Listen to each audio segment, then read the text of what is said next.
Hey Mom, I totally get where you're coming from.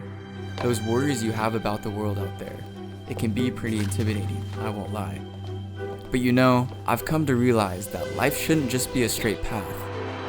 It's about opening the unknown and finding the extraordinary in the ordinary.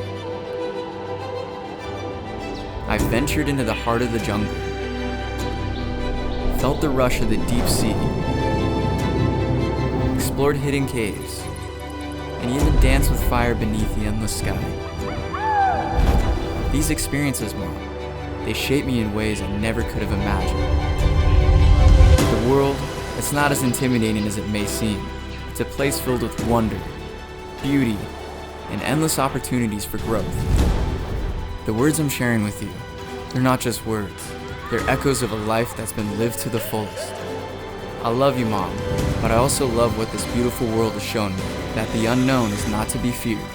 When I come home, I'll be bringing back a piece of the world with me.